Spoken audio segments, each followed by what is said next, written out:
కొత్త రేషన్ కార్డులు, పాత కార్డులోని సభ్యుల వివరాల్లో మార్పులు చేర్పులకు ప్రభుత్వం అవకాశం ఇవ్వడంతో మీ సేవా కేంద్రాల వద్ద జనాలు క్యూ కడుతున్నారు. గత 10 ఏళ్లుగా కొత్త కార్డుల కోసం దరఖాస్తు చేసుకునే అవకాశాన్ని గత పాలకులు ఇవ్వలేదు. దీంతో ప్రజలు చాలా ఇబ్బందులను ఎదుర్కొన్నారు. తాజాగా కాంగ్రెస్ ప్రభుత్వం ప్రజాపాలన, గ్రామ సభలు, ప్రజావాణి ద్వారా కొత్త కార్డుల కోసం దరఖాస్తును స్వీకరించింది. అక్కడ అవకాశం దొరికిన వారు ఇప్పుడు దరఖాస్తు చేసుకునేందుకు మీ సేవా కేంద్రాలకు వస్తుండటంతో రద్దీ పెరిగింది.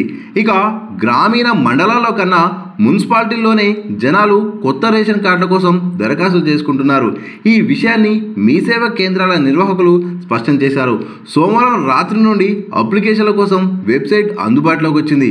ప్రజాపాలన, కులగణన ద్వారా ఇప్పటికే 10.5 లక్షల దరఖాస్తులు వచ్చాయి. ఇక మార్పులు చేర్పుల కోసం 26 లక్షల దరఖాస్తులు వచ్చినట్టు ప్రభుత్వం ప్రకటించింది. అయితే కొత్త రేషన్ కార్డుల కోసం గతంలో ప్రజాపాలన, కులగణన, ప్రజావాణి, గ్రామ సభల్లో దరఖాస్తు చేసుకున్న ప్రజలు మరోసారి దరఖాస్తు చేసుకోవాల్సిన అవసరం లేదని పౌర సరఫరాల శాఖ ఉన్నతాధికారి ఒకరు తెలిపారు.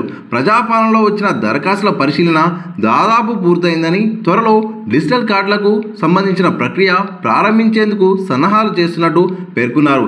ఇప్పటికే 4 రకాల డిజైన్లు సిద్ధమయ్యాయని, వాటిని ప్రభుత్వానికి చూపించిన తర్వాత ఫైనల్ అయిన కార్డులను లబ్ధిదారులకు అందజేస్తామని తెలిపారు. మరోవైపు గత బీఆర్ఎస్ ప్రభుత్వం రేషన్ కార్డులు ఇవ్వకుండా నిర్లక్ష్యం చేయడంతో ప్రజలకు న్యాయంగా అందాల్సిన పథకాలు అందలేదు. దీనికి తోడు వివిధ ప్రభుత్వ పథకాలకు రేషన్ కార్డును లింకు చేయడంతో ఆరోగ్యశ్రీ, స్కాలర్షిప్, ఇతర పథకాలు అర్హులకు దూరమయ్యాయి.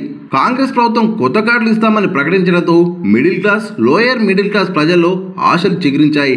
అందుకే కొత్త కార్డుల కోసం జనాలు మీ సేవా కేంద్రాల వద్ద బారులు తీరుతున్నారు. ఇప్పటికే దరఖాస్తు చేసుకున్న వారిలో అర్హులకు ఉగాది పండుగ నాటికి కొత్త కార్డులను అందజేస్తామని పలు సందర్భాల్లో పౌర సరఫరాల శాఖ మంత్రి ఉత్తమ్ కుమార్ రెడ్డి స్పష్టం చేశారు. ప్రభుత్వం నుండి గ్రీన్ సిగ్నల్ రాగానే కార్డుల జారీ ప్రక్రియ వేగవంతం చేస్తామని పౌర సరఫరాల శాఖ ఉన్నతాధికారి వెల్లడించారు.